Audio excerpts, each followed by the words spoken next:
சிலுவையினுடைய உபதேசத்தை நாம் இன்றைய நாளில் கற்றுக்கொள்ளவிருக்கிறோம். கர்த்தர் தாமே இந்த செய்தியை ஆசீர்வதிப்பாராக. இந்த செய்தியின் மூலமாக நம் ஒவ்வொருவரோடு கூட அவர் பேசுவாராக. ஒவ்வொரு நாளும் ஒவ்வொரு வேதத்தின் பாத்திரங்களை வைத்து நம் சிலுவையின் உபதேசத்தை கற்றுக்கொண்டிருக்கிறோம். அந்த வரிசையில் இன்றைய நாளிலே நாம் பார்க்க போகிற ஒரு நல்ல ஒரு பாத்திரம் போவாஸ். பழைய ஏற்பாட்டில் மோசேயுடைய பிரமாணத்தில் நாம் பார்க்கும்போது கர்த்தர் உறவினரின் மீட்பர் என்ற ஒரு கருத்துக்குள்ளாக நாம் பார்க்க போகிறோம். இந்த நாளில் நான் பார்க்க போகிறது உறவினர் மீட்பர் என்ற ஒரு தலைப்புக்குள்ளாக நாம் பார்க்க போகிறோம். இந்த உறவினர் மீட்பர் அப்படிங்கிறதுக்கு எபிரேயத்தில் கோயல் அப்படின்னு சொல்லுவாங்க. உறவினர் மீட்பர் அப்படின்னா எபிரேய மொழியில் கோயல் அப்படின்னு சொல்லுவாங்க. இன்றைய நாட்களில் நாம் அந்த தலைப்பை வைத்து தான் என்னால் நாம் பார்க்க போகிறோம். பாருங்கள், இஸ்ரவேல் தேசத்தில் ஒரு குடும்பம், ஒரு அருமையான கர்த்தர் நேசித்த ஒரு குடும்பம் கஷ்டத்தின் பாதையிலே சென்று கொண்டிருந்தது. அது எந்த குடும்பம்? எலிமெலேக்கின் குடும்பம். எலிமெலேக்கு, நகோமி அவர்களுடைய 2 மகன்கள். அந்த குடும்பம் கஷ்டத்தின் பாதையிலே சென்று கொண்டிருந்தது. பல இழப்புகள், முக்கியமாக ஆண் வாரிசே இழந்து போன ஒரு நிர்கதியான ஒரு நிலைக்கு நகோமி தள்ளப்பட்டிருந்தாங்க. கணவர் இறந்து 2 மகன்களும் இறந்து நிர்கதியான ஒரு நிலைக்கு இந்த நகோமியும் தள்ளப்பட்டிருந்தாங்க. அப்படிப்பட்ட இழப்புகளை சந்திக்கும்போது, அப்படிப்பட்ட இழப்புகளை அவர்கள் சந்தித்த போது அவர்களை மீட்டு வருவது தான் இந்த கோயல் என்பவருடைய வேலை. இந்த கோயல் என்கிற பொறுப்பில் அப்படி யார் இருந்தது என்று நாம் பார்க்கும்போது இன்றைய நாள் நாம் பார்க்கக்கூடிய இந்த போவாஸ் இழந்த ஒரு குடும்பத்தை தூக்கி நிறுத்தக்கூடிய ஒரு மிகச்சிறப்பான ஒரு பணியை இந்த போவாஸ் செய்து கொண்டிருக்கிறார். நம் நேற்றைய நாளில் நம்ம பார்த்தோம், போவாஸ் ரூத்தை திருமணம் முடித்தது என்று சொல்லி நம்ம பார்த்தோம். திருமணம் முடித்து அந்த சந்ததியில் இயேசு கிறிஸ்து வந்தார் என்று சொல்லி நேற்றைய நாளோடு நம்ம ரூத் சம்பவத்தை முடித்தோம். இன்றைக்கு அந்த போவாஸ், அந்த ரூத் சரித்திரத்திலேயே போவாஸை குறித்து மட்டும் நாம் பார்க்க போகிறோம். பொதுவாகவே இந்த கோயல், அதாவது உறவினர் மீட்பர், இந்த போவாஸ் என்பவர் எலிமெலேக்குக்கு உறவின் முறை தான். ரொம்ப நெருங்கின சொந்தக்காரரும் கிடையாது, ஒரு உறவினர். அந்த உறவினர் இந்த குடும்பத்தை பொறுப்பெடுத்து கொள்ளுகிறார், குடும்பத்தை தூக்கி நிறுத்துகிறார். பொதுவாகவே இந்த கோயல் என்பவருடைய பணி என்ன என்று சொல்லி நாம் பார்க்கும்போது அவர் ஒரு 3 வேலைகளை செய்வாராம். மீட்பர், உறவினர் மீட்பர். ஃபஸ்ட்டு சொன்னாங்க போவாஸுக்கும் இயேசுவுக்கும் ஒரு நெருங்கின தொடர்பு இருக்குது என்று சொல்லி அதவே நம்ம நினைத்து கொண்டு வருவோம். அதனால தான் இந்த சிலுவை தியான கூட்டத்தில் ஒவ்வொரு பாத்திரத்திற்கும் இயேசுவுக்கும் தொடர்பு உண்டு. அந்த வரிசையில் தான் இன்றைக்கு போவாஸிலிருந்து சிலுவையின் உபதேசத்தை நாம் கற்றுக்கொள்ளவிருக்கிறோம். அப்போ போவாஸுக்கும் இயேசுவுக்கும் ஒரு தொடர்பு உண்டு. அதை நம்ம மனதிலே வைத்து கொள்வோம். லேவியராகமம் 25:25 வாசிப்போம்.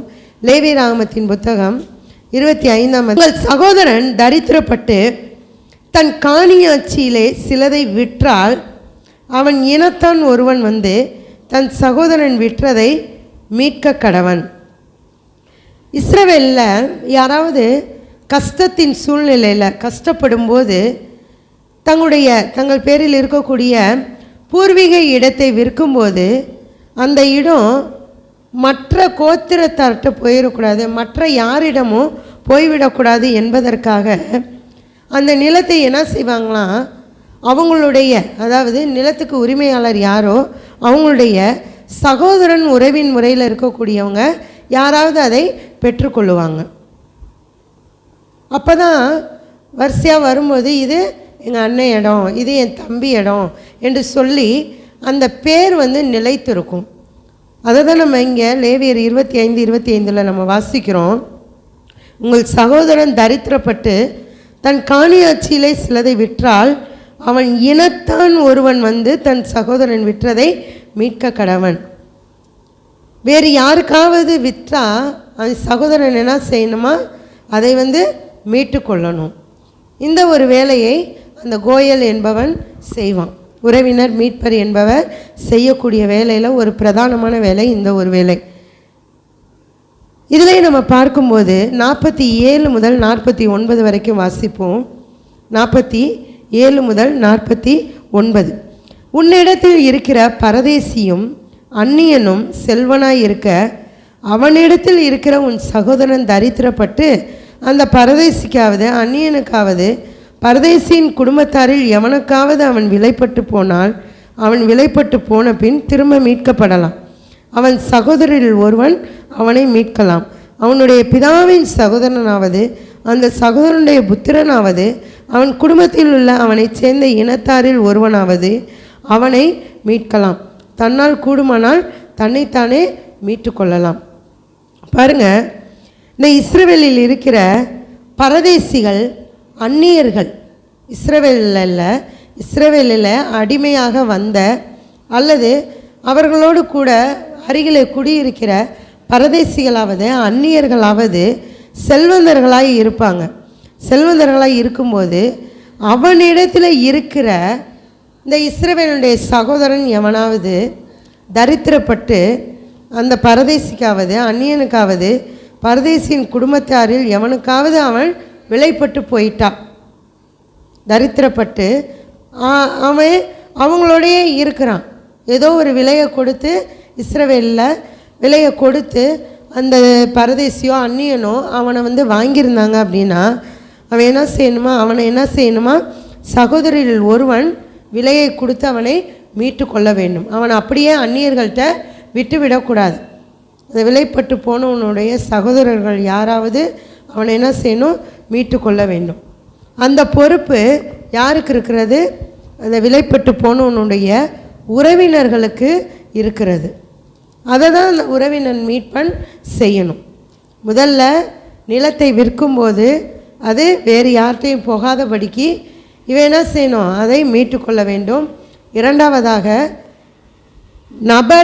நபரே விலைப்பட்டு போனால், அந்நியன்ட்டையோ பரதேசிட்டையோ இஸ்ரவேலில் இருக்கிற ஒருவன் விலைப்பட்டு போயிட்டா அந்த விலைப்பட்டு போனவனுடைய சகோதரன் என்ன செய்யணும், அவனை விலை கொடுத்து மீட்டு கொள்ள வேண்டும். அவனை அப்படியே விட்டுவிடக்கூடாது. மூன்றாவது, உபாகமத்தின் புத்தகம் 25ஆம் அதிகாரம் 5 முதல் 10 வரைக்கும் உள்ள வசனம். உபாகமம் 25:5 முதல் 10. சகோதரர் ஒன்றாய் குடியிருக்கும்போது அவர்களில் ஒருவன் புத்திர சந்தானம் இல்லாமல் மரித்தாள். மரித்தவனுடைய மனைவி புறத்தில் இருக்கிற அந்நியனுக்கு மனைவியாக கூடாது. அவளுடைய புருஷனின் சகோதரன் அவளை தனக்கு மனைவியாக கொண்டு அவளிடத்தில் சேர்ந்து புருஷனுடைய சகோதரன் செய்ய வேண்டிய கடமையை செய்ய கடவன். மரித்த சகோதரனுடைய பேர் இஸ்ரவேலில் அற்று போகாதபடிக்கு அவன் பேரை அவள் பெரும் தலைப்பிள்ளைக்கு தரிக்க வேண்டும். அவன் தன் சகோதரனுடைய மனைவியை விவாகம் பண்ண மனதில்லாதிருந்தால் அவன் சகோதரனுடைய மனைவி வாசலில் கூடிய மூப்பரிடத்திற்கு போய், என் புருஷனுடைய சகோதரன் தன் சகோதரனுடைய பேரை இஸ்ரவேலில் நிலைக்க பண்ண மாட்டேன் என்கிறான். புருஷனுடைய சகோதரன் செய்ய வேண்டிய கடமையை செய்ய அவன் மனதில்லாது இருக்கிறான் என்று சொல்வாளாக. அப்பொழுது அந்த பட்டணத்து மூப்பர் அவனை அழைப்பித்து அவனோட பேசியும் அவன் அவளை விவாகம் பண்ணிக்கொள்ள எனக்கு சம்மதமில்லை என்று பிடிவாதமாய் சொன்னால் அவன் சகோதரனுடைய மனைவி மூப்பரின் கண்களுக்கு முன்பாக அவனிடத்தில் வந்து அவன் காலில் இருக்கிற பாதரட்சையை கலற்றி அவன் முகத்திலே துப்பி, தன் சகோதரன் வீட்டை கட்டாதவனுக்கு இப்படியே செய்யப்பட வேண்டும் என்று சொல்ல கடவுள். இஸ்ரவேலில் அப்படிப்பட்டவன் வீடு பாதரட்சை கழற்றி போட்டவன் வீடு என்னப்படும். இஸ்ரவேலில் ஒருவனுடைய மனைவி பிள்ளை இல்லாமல் மரித்து போனால் அந்த மனைவி என்ன செய்யணுமா, அந்த பெண் இறந்து போன தன்னுடைய கணவனுடைய சகோதரனை திருமணம் முடித்து கொள்ள வேண்டும். முடித்து அவர்களுக்கு பிறக்கக்கூடிய பிள்ளைக்கு முதல் பிள்ளை பெறும் இல்லையா, முதல் பிள்ளை அந்த பெண் பெறும்போது அந்த பிள்ளைக்கு என்ன செய்யணுமா, தன்னுடைய இறந்து போன கணவனுடைய பெயரை வைக்க வேண்டுமா. அப்படி அவன் விவாகம் பண்ண மனதில்லாது இருந்தால் இவன் என்ன செய்யணும், மூப்பர் இடத்திற்கு போய் மூப்பர்கிட்ட சொல்லணும். மூப்பர்கிட்ட சொல்லும்போது மூப்பர்கள் என்ன செய்வாங்க, கூடி பேசுவாங்க. அவனையும் கூப்பிட்டு பேசுவாங்க. பேசியும் பேசுவாங்க. என்ன பேசுவாங்க, எப்பா உங்கள் அண்ணன் தான் இறந்து போயிட்டான், உங்கள் அண்ணனுடைய பேர் அற்று போயிடும், அதனால் நீ என்ன செய்ய, திருமணம் முடித்து கொள்ளு, உங்களுக்கு பிறக்கக்கூடிய பிள்ளைக்கு உன் அண்ணன் பேரை வச்சினா உன் அண்ணன் பேர் நிலைத்திருக்கும்படிக்கு செய்யலாம், இல்லைன்னா உன் அண்ணன் பேரை அதோடையே மறைஞ்சு போயிடும் என்று சொல்லி மூப்பர்கள் பேசுவாங்களாம். அப்படி பேசியும் அவன் கேட்கவில்லை என்றால் இவள் என்ன செய்யணுமா, அந்த இறந்து போன கணவனுடைய சகோதரன் இருக்கிறனால எவன் கல்யாணம் முடிக்க மாட்டேன்னு சொல்கிறானோ அவனை முன்னாடி நிப்பாட்டி காலில் இருக்க செருப்பை கழட்டிட்டு இவன் என்ன செய்யணுமா, முகத்தில் அவனை துப்பணுமா. துப்பி என்ன செய்யணுமா, அந்த அப்படிப்பட்டவனுக்கு என்ன பேரான், பாதரட்சை கலற்றி போடப்பட்டவன் வீடு என்று சொல்லி அந்த வீடு அழைக்கப்படுமா. தன் சகோதரன் வீட்டை கட்டாதவனுக்கு இப்படியே செய்யப்பட வேண்டும் என்று சொல்லி அவள் சொல்லணுமா. இது பாரம்பரியமான இஸ்ரவேலிலே ஒரு பழக்கமாக இருக்குது. இந்த ரூத் புத்தகத்தில் போவாஸை குறித்து நம்ம பார்த்தோம். அந்த போவாஸ் சொல்லும்போது என்னிலும் கிட்டிய சுதந்திரவாளி ஒருத்தன் இருக்கிறான், அவன் நாளைக்கு வருவான், அவன்கிட்ட நம்ம கேட்போம், அவன் திருமணம் முடித்து கொள்ளலைன்னா நான் முடித்துக்கிறேன் என்று சொல்லி அந்த போவாஸ் சொல்லுவார். பாருங்க 5ஆம் வசனத்தில் ரூத் புத்தகம் 4ஆம் அதிகாரம் 5 மற்றும் 5 முதல் 7 வரைக்கும் நம்ம வாசிப்போம். அப்பொழுது போவாஸ், நீ நகோமியின் கையிலே அந்த வயல் நிலத்தை வாங்குகிற நாளிலே மரித்தவனுடைய சுதந்திரத்தில் அவன் பேரை நிலைநிற்க பண்ணும்படிக்கு அதை மரித்தவன் மனைவியாகிய மோவாபிய ஸ்திரீயான ரூத் கையிலும் வாங்க வேண்டியது என்றான். அப்பொழுது அந்த சுதந்திரவாளி, நான் என் சுதந்திரத்தை கெடுக்காதபடிக்கு நான் அதை மீட்டுக்கொள்ள மாட்டேன், நான் மீட்கத்தக்கதை நீர் மீட்டுக்கொள்ளும், நான் அதை மீட்டுக்கொள்ள மாட்டேன் என்றான். கிட்டின சுதந்திரவாளி இருக்கிறான், அவன் என்ன செய்யணும், அவளை திருமணம் முடித்து கொள்ளணும், அவங்க விற்க வேண்டிய வயல் நிலத்தை இவன் வாங்கி கொள்ளணும். ஆனால் இவன் வாங்க மாட்டேன்னு சொன்னோன்னே போவாஸ் என்ன செய்கிறான், அதை வாங்கி கொள்ளுகிறான். 7ஆம் வசனம் பாருங்கள், மீட்கிறதிலும் மாற்றுகிறதிலும் சகல காரியத்தையும் உறுதிப்படுத்தும்படிக்கு இஸ்ரவேலிலே பூர்வ கால வழக்கம் என்னவென்றால் ஒருவன் தன் பாதரட்சையை கலற்றி மற்றவனுக்கு கொடுப்பான். இது இஸ்ரவேலிலே வழங்கின உறுதிப்பாடு. அப்படியே அந்த சுதந்திரவாளி போவாஸை நோக்கி, நீர் அதை வாங்கி கொள்ளும் என்று சொல்லி தன் பாதரட்சையை கலற்றி போட்டான்.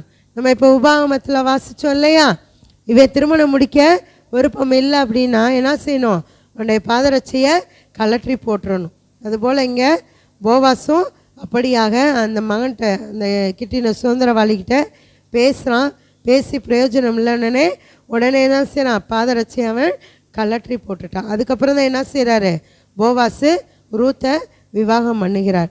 அப்போ பாருங்கள், தன்னுடைய சகோதரன் பேர் தேசத்தில் அற்று போகாதபடிக்கு அந்த சகோதரனுடைய மனைவியை திருமணம் முடித்து கொண்டு சகோதரனுக்கு வாரிசை உண்டாக்கி கொடுக்கிறவன் தான் இந்த கோயல் என்பவன், அதாவது உறவினர் மீட்பர் என்பவன். இதைத்தான் இந்த கோயல் உறவினர் மீட்பர் என்பவர் செய்வார். இவ்வாறு இந்த உறவினர் மீட்பர் என்பவர், அதாவது கோயல் என்பவர் சிக்கலிலே சிக்கி மூழ்கி போகக்கூடிய குடும்பத்தை தூக்கி நிறுத்தக்கூடிய ஒரு பணியை செய்வார். இது ஒரு கடினமான ஒரு காரியம். தன்னுடைய சகோதரன் மனைவியை திருமணம் முடித்து கொள்வது என்பது ஒரு கடினமான ஒரு காரியம். ஆனாலும் சற்றும் சுயநலம் இல்லாமல் செயல்படுகிறவர்களால் தான் இந்த காரியத்தை மிகவும் எளிதாக முடிக்க முடியும், இந்த பொறுப்பை நிறைவேற்ற முடியும். இதனால் அநேகர் என்ன செய்கிறாங்க, இந்த போவாஸ் பேசினா பாருங்க, அந்த சுதந்திரவாளி, அவனை போல் அநேகர் தட்டி கழிச்சிட்டு போயிடுறாங்க. தட்டி கழிச்சிட்டு ரூத் குடும்பத்தை போவாஸ் எளிதாக மீட்டு கொண்டார். அந்த பணியை இன்றைக்கு அநேகர் செய்கிறது இல்லை. யாரோ எப்படியோ போகட்டும் என்று சொல்லி போய்விடுகிறார்கள். நாம் ஆவிக்குரிய காரியங்களுக்குள்ளாக நாம் வருவோம். பாருங்க, இங்கே போவாஸ் என்பவர் தானாக மனமும் வருகிறார். ரூத்தை திருமணம் முடித்து கொள்வதற்காக, திருமணம் முடித்து கொள்வதன் மூலமாக அழிந்து போகக்கூடிய நகோமியின் குடும்பத்தை நான் மீட்டெடுக்க வேண்டும் என்று சொல்லி அவர் தானாக முன் வருகிறார். யாரும் அவரை கட்டாயப்படுத்தலை, யாரும் இந்த போவாஸை கட்டாயப்படுத்தலை. அவராக என்ன செய்கிறாரு? முன் வருகிறார். நகோமியுடைய குடும்பத்தை மீட்பதற்காக விலைக்கிரயம் கொடுக்கிறார். விலைக்கிரயம் கொடுத்து விதவையான அந்த ரூத்துக்கு ஒரு மறுவாழ்வை கொடுத்து வாழ்வளிக்கக்கூடிய ஒரு மிகப்பெரிய தியாக பணியை அந்த போவாஸ் செய்கிறார். நீங்கள் நினைக்கலாம், இது சாதாரணமான காரியம் தானே, போவாஸுக்கு ரூத்தை பிடிச்சிருச்சு, ரூத்தை திருமணம் முடிக்கிறது ஒரு பெரிய காரியமாக, சாதாரண காரியம் தானே என்று சொல்லி நம்ம நினைக்கலாம். ஆனால் பாருங்கள், போவாஸுக்கும் ரூத்துக்கும், அதாவது போவாஸுடைய வம்சவழிக்கும் அவனுடைய செல்வ செழிப்பிற்கும் ரூத்துக்கும் ஏணி வச்சா கூட எட்டாது. போவாஸ் இஸ்ரவேலை சேர்ந்த ஒரு நபர், ஆனால் ரூத்தோ தேவனை அறியாத புறஜாதியை சேர்ந்த, இன்னும் நம் சொல்லப்போனால் தேவனுக்கு அருவருப்பான காரியங்களை செய்த, தேவன் வெறுக்கக்கூடிய விக்கிரகாராதனை செய்திருக்கக்கூடிய அந்த மோவாபிய சந்ததியை சேர்ந்த பெண் இந்த ரூத்து. அது ஒன்று. இன்னொன்று, போவாஸை குறித்து நம்ம பார்க்கும்போது ரூத்தின் புத்தகம் 2ஆம் அதிகாரம் 1ஆம் வசனம் பாருங்கள். நகோமிக்கு அவளுடைய புருஷனாகிய எலிமெலேக்கின் உறவின் முறையில் போவாஸ் என்னும் பேருள்ள மிகுந்த ஆஸ்திக்காரனாகிய இனத்தான் ஒருவன் இருந்தான். இப்போ ரூத் இருக்கிறது மிகவும் கஷ்டமான ஒரு சூழ்நிலையில் இருக்கிறான். வயலில் போய் சிந்தினதை பொறுக்கி கொண்டு வந்து பிழைப்பை நடத்தக்கூடிய ஒரு பெண்ணு தான் ரூத்து. ஆனால் போவாஸ் எப்படி இருக்கிறாரு? ரொம்ப செல்வ செழிப்பானவனாக இருக்கிறார். அப்போ போவாஸ் ரூத்தை திருமணம் முடிப்பது என்பது ஒரு ஆச்சரியப்படக்கூடிய விஷயம்தான். இந்த நாட்களில் நம்ம பார்க்கும்போது உலக பிரகாரமாக அந்தந்த வசதிக்கு தகுந்த மாதிரி தான் எல்லாருமே பொண்ணு மாப்பிள்ளை பார்த்து திருமணம் முடிக்கிறாங்க.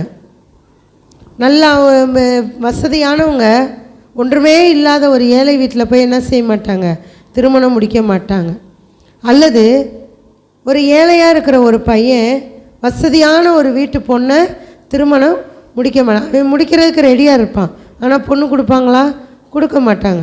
அவங்கவுங்களுடைய தகுதிக்கு தகுந்த மாதிரி தான். ஒரு ஏழைனா ஏழையை தான் திருமணம் முடிப்பாங்க, நல்லா வசதியானவங்கன்னா வசதியானவங்களை திருமணம் முடிப்பாங்க. அதுதான் பழக்கமாக இருக்கிறது. ஆனால் இங்கே ரூத்து ரொம்ப அடிமட்டத்தில் இருக்கிறாள்.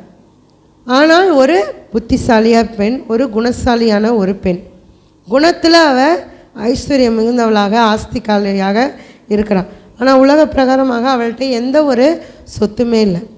வரும்போது எப்படி தான் வராங்க? வெறுங்கையோடு தான் வர்றாங்க. மோவாப்லேருந்து இஸ்ரவேலுக்குள்ளாக வரும்போது வெறுமையாக தான் வர்றாங்க.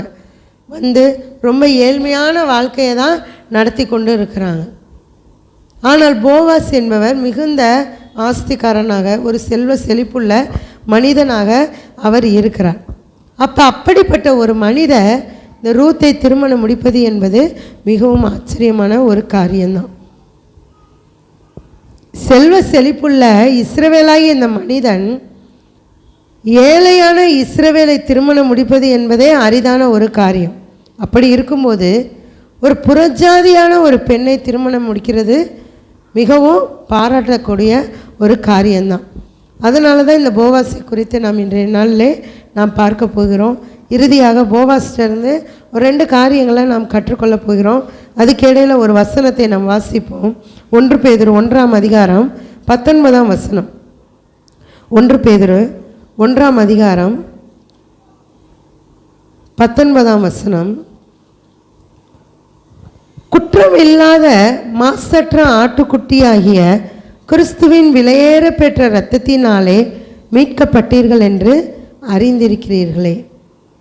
இங்கே நாம் பார்க்கிறோம், இந்த நாம் பார்த்து கொண்டு இருக்கக்கூடிய சம்பவத்தில் போவாஸ் என்பவர் நகோமியுடைய குடும்பத்தை அவர்களுடைய நிலையிலிருந்து மீட்டு எடுக்கணும் அப்படிங்கிறதுக்காக ரூத்தை திருமணம் முடித்து கொள்ளுகிறார். அப்படியே நம்ம வரும்போது புதிய ஏற்பாட்டில் இயேசு கிறிஸ்து நமக்கு மீட்பராக இருக்கிறார். மனுக்குலம் இந்த ரூத்தை போல, அதாவது உலகத்தில் உள்ள எல்லா ஜனங்களும் ரூத்தை போல அந்நியரும் பரதேசிகளுமாய் இருந்தபோது இயேசு கிறிஸ்து ஒருவர் தான் இந்த மனிதர்களை மீட்க வேண்டும், நம்மை சேர்த்து தான் எல்லாரையும் இந்த மனுக்குலத்தை மீட்க வேண்டும் என்பதற்காக அவர் என்ன செய்கிறாரா, தானாக இறங்கி வந்தார். மனப்பூர்வமாய் அவர் இறங்கி வந்தார். அவரே மனமுவந்து இறங்கி வந்தார். எப்படி போவாஸை ரூத்தை மனமுவந்து திருமணம் முடித்து கொண்டாரோ அதுபோல் இயேசு கிறிஸ்துவும் மனமுவந்து இறங்கி வந்தார். எதற்காக? உங்களையும் என்னையும் இந்த உலகத்தில் உள்ள எல்லா ஜனங்களையும் பாவத்திலிருந்து மீட்டு எடுக்கணும். எப்படி நகோமியுடைய குடும்பம் ரொம்ப ஒரு பரிதாபத்திற்குரிய நிலையில் இருந்து போவாஸ் அவர்களை மீட்டு எடுத்தாரோ அதை போல இயேசு கிறிஸ்துவும் நம்மை நம்முடைய பாவ நிலையிலிருந்து மீட்டெடுப்பதற்காக மனித அவதாரம் எடுத்து இந்த உலகத்திற்கு மனமுவந்து அவராக வந்தார் என்று சொல்லி நம்ம பார்க்குறோம். இன்னும் பார்க்கும்போது போவாஸ் மிகுந்த ஆஸ்திக்காரனாக இருந்தார். அதனால் நகோமி விற்கக்கூடிய அந்த நிலத்தை இவர் வாங்கி கொண்டு ரூத்தையும் திருமணம் முடித்து கொண்டார். இயேசு கிறிஸ்து அவரும் ஐஸ்வர்ய சம்மனர் தான். நம்மை பணம் கொடுத்து மீட்கலை.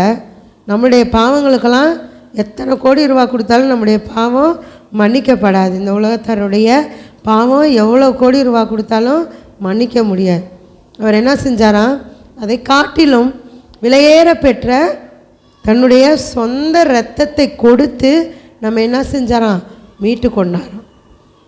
இந்த ரகசியம் கர்த்தருடைய பிள்ளைகளுக்கு மாத்திரம்தான் தெரியும். அதனால தான் இன்றைக்கு நாம் ஒரு சிலராக கூடியிருக்கிறோம். இயேசு கிறிஸ்து இரத்தத்தை சிந்தினார், இயேசு கிறிஸ்து காயப்பட்டார், சிலுவையில் அறையப்பட்டார், முள்முடி சூட்டப்பட்டார் என்று சொல்லி ரொம்ப உருக்கமாக தியானிக்கிறாங்க. அந்த ஒரு பக்தியெலாம் உண்மையிலேயே ஜீவனுள்ள தேவனை ஆராதிக்கிற நமக்கெல்லாம் வரவே வராது. நான் அடித்தே சொல்லுவேன், அவ்வளோ ஒரு பக்தி. இந்த தவசு காலத்தில் கர்த்தரை முழுமையாக அறியாத விக்கிரகங்களை வழிபடுகிறவர்களுக்கு இருக்கிற பக்தி உண்மையிலே நமக்கெல்லாம் அவ்வளோ உருகுவாங்க. எதை பார்த்து உருகுவாங்க? விக்கிரகத்தை பார்த்து உருகுவாங்க. விக்கிரகத்திலிருந்து பொய்யாக வடியக்கூடிய வரைந்து வைத்திருக்கக்கூடிய இரத்தத்தை பார்த்து உருகுவாங்க. ஆனால் அந்த இரத்தம் எதற்காக சிந்தப்பட்டது என்ற ஒரு உணர்வே எந்த ஜனங்களுக்கும் இருக்காது. சரி, அதை விடுவோம். நம்ம பாருங்கள், இயேசு கிறிஸ்து போவாஸ் ஆஸ்திக்காரனை இருந்ததுனால பணத்தை கொடுத்து மீட்டு கொண்டார். ஆனால் இயேசு கிறிஸ்து தன்னுடைய விலையேற பெற்ற சொந்த இரத்தத்தினாலே நம் ஒவ்வொருவரையும் மீட்டு கொண்டார். அந்நியர்களாய் இருந்த புறஜாதியான ரூத்தை போல நாமும் இயேசு கிறிஸ்துவுக்கு அந்நியர்களும் பரதேசிகளுமாய் இருந்தோம். எப்போ இருந்தோம்? தேவனை அறியாததற்கு முன்பதாக. இயேசு கிறிஸ்துவனுடைய அன்பை நாம் ருசி பார்ப்பதற்கு முன்பதாக ஆதாம் ஏவாள் பாவம் செய்து இயேசு கிறிஸ்துவை விட்டு என்ன செஞ்சிட்டாங்க? பிரிஞ்சு போயிட்டாங்க.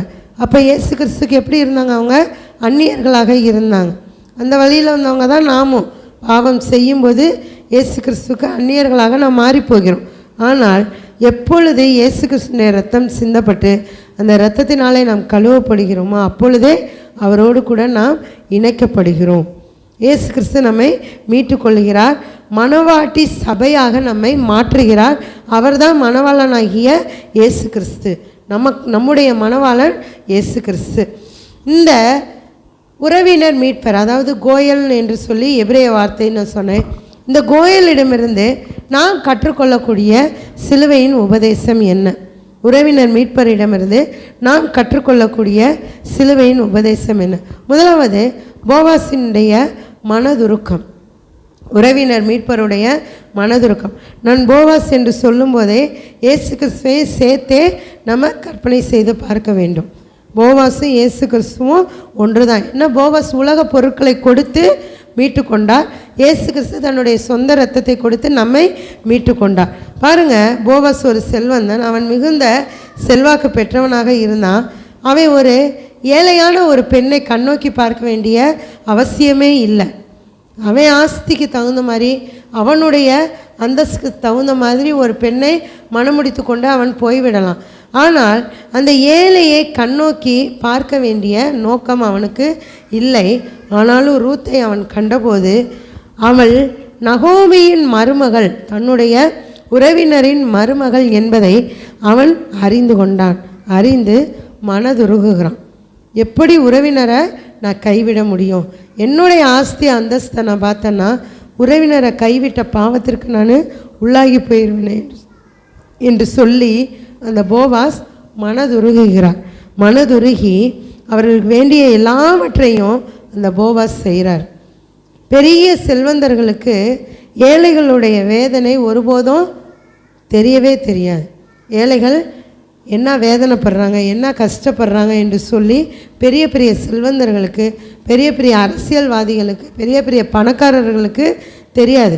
அவர்களும் அந்த நிலைமைக்குள்ளாக போகும்போது தான் தெரியும். ஆனால் அதற்கு மாறாக போவாஸ் என்ன செஞ்சார்? மனதுருகினார். யாரை பார்த்தோன்னே?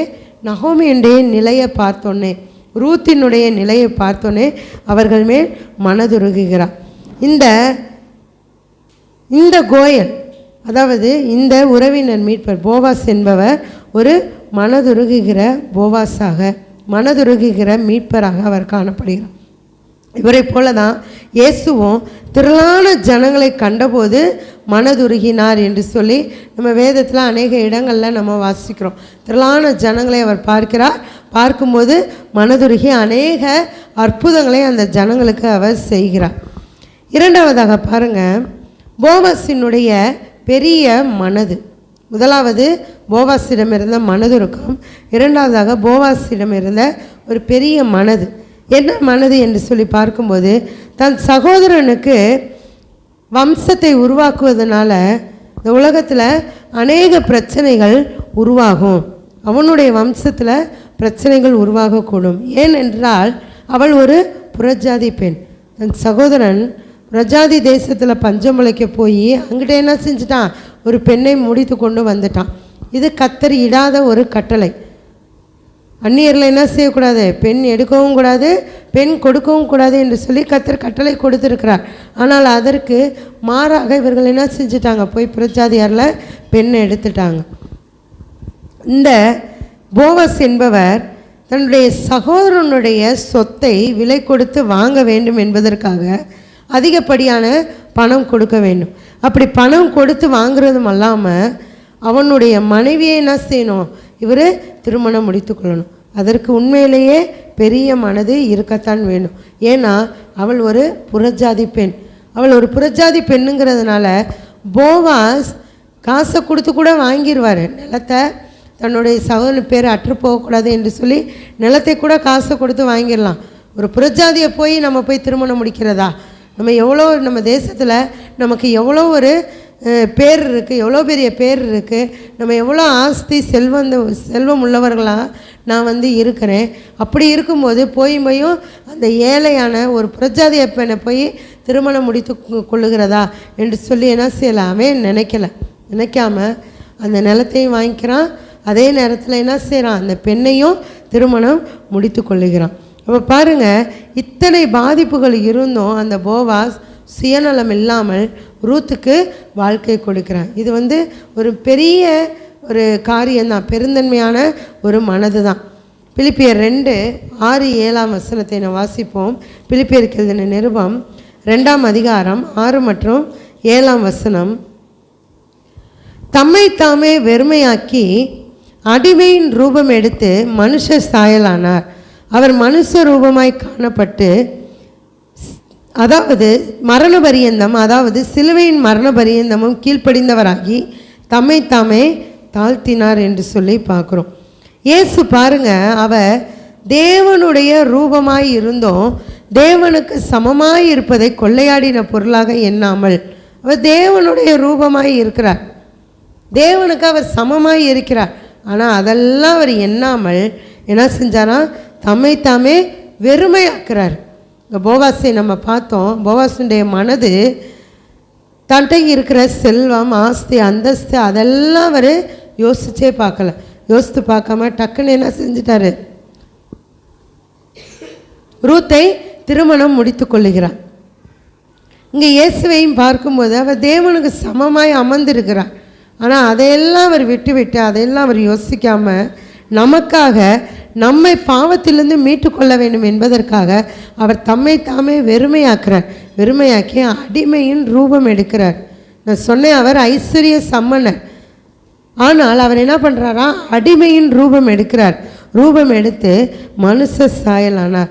நம்முடைய சொந்த அந்தஸ்து, நம்முடைய பணம், நம்முடைய மதிப்பு, இதெல்லாவற்றையும் தியாகம் செய்து நம்மை சுற்றியுள்ளவர்களுக்காக நாம் தான் இன்றைய நாளிலே உறவினர் மீட்பராக செயல்பட வேண்டும். போவாஸை போல, இயேசுவை போல நாம் என்ன செய்யணும், உறவினர் மீட்பராக கோயலாக செயல்பட்டு ஒவ்வொரு ஜனங்களையும் அவர் அண்டையிலே மீட்டு கொண்டு வரக்கூடியவர்களாக காணப்பட வேண்டும். அதில் நம்ம ஏழை பணக்காரன் என்ற வித்தியாசமே நாம் பார்க்கக்கூடாது. நான் படிச்சிருக்கேன், நீ படிக்கலை என்று சொல்லி அதையும் நம்ம என்ன செய்யக்கூடாது, பார்க்கக்கூடாது. எனக்கு வசதி இருக்குது, உனக்கு வசதி இல்லை, நமக்கு வசதி இல்லை, அவங்களாம் பெரிய பெரிய கவர்மெண்ட் வேலை பார்க்குறாங்க, அவங்களாம் இதை கேட்பாங்களா என்று சொல்லி நம்ம என்ன செய்யக்கூடாது, செய்யக்கூடாது. நம்முடைய பணம், அந்தஸ்து, நம்முடைய மதிப்பு எல்லாவற்றையும் தியாகம் செய்து நம்மை சுற்றியுள்ள ரட்சிக்கப்படாத பாவ அடிமைத்தனத்தில் உள்ள ஒவ்வொருவரையும் அந்த அடிமைத்தனத்திலிருந்து மீட்டு கொண்டு வரக்கூடிய கோயலாக பணி செய்ய கர்த்தராகிய தேவன் இன்றைக்கு உங்களையும் என்னையும் அழைக்கிறார். மக்களை விடுதலைக்கு நேராக நடத்தக்கூடிய உன்னதமான பொறுப்பு இந்த பொறுப்பு தான். இந்த பொறுப்பு நம்ம எல்லாருக்குமே கர்த்தராகிய தேவன் தந்திருக்கிறார். அநேகர் தங்களுடைய கௌரவம், தங்களுடைய சம்பாத்தியம், தங்களுடைய வசதி இதையெல்லாம் காரணம் காட்டி சுயநலத்தினால என்ன செய்கிறாங்க, அதை தட்டி கழித்து விட்டுறாங்க. இயேசு என்ன பண்ணார், தன்னுடைய உன்னதமான நிலையிலிருந்து இறங்கி வந்தார். தேவனுடைய ரூபமாய் தேவனுக்கு அருகே இருந்த இயேசு கிறிஸ்து அடிமையின் ரூபம் எடுத்து அந்த உன்னதமான நிலையிலிருந்து இறங்கி வந்து நம்மை மீட்டு கொண்டார். நம்மை மீட்டது போல் நாம் என்ன செய்யணுமா, நம்முடைய நிலையிலிருந்து இறங்கணும். இறங்கி அநேகரை மீட்கும் பொருளாக தியாகத்தோடு நம்ம செயல்பட வேண்டும், பொது நலத்தோடு செயல்பட வேண்டும்.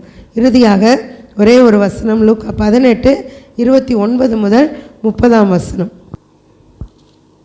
அதற்கு அவர், தேவனுடைய ராஜ்யத்தின் நிமித்தம் வீட்டையாவது, பெற்றாரையாவது, சகோதரரையாவது, மனைவியையாவது, பிள்ளைகளையாவது விட்டு எவனும் இம்மையிலே அதிகமானவைகளையும் மறுமையிலே நித்திய ஜீவனையும் அடையாமற் போவதில்லை என்று மெய்யாகவே உங்களுக்கு சொல்லுகிறேன் என்றார்.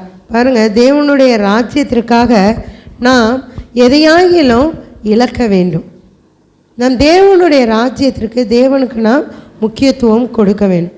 அதைத்தான் இன்றைய நாளில் நாம் இந்த போவாஸிடமிருந்தும் இயேசுவிடமிருந்தும் கற்றுக்கொள்ளக்கூடிய காரியம். போவாஸிடமிருந்து கற்றுக்கொள்ளக்கூடிய சிலுவையின் உபதேசம். நாம் நம்முடைய நிலையிலிருந்து இறங்க வேண்டும். இயேசு எப்படியே அவருடைய உன்னதமான நிலையிலிருந்து இறங்கி நம்மை மீட்டு கொண்டாரோ அதுபோல் நாமும் நம்முடைய நிலையிலிருந்து இறங்கி தியாகத்தோடு செயல்பட வேண்டும்.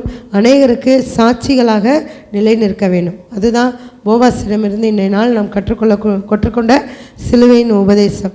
கர்த்ததாமே இந்த சிலுவையின் உபதேசத்தின் மூலமாக நம்முடைய வாழ்க்கையை இன்னும் அதிகமாக முன்னேற்றுவாராக.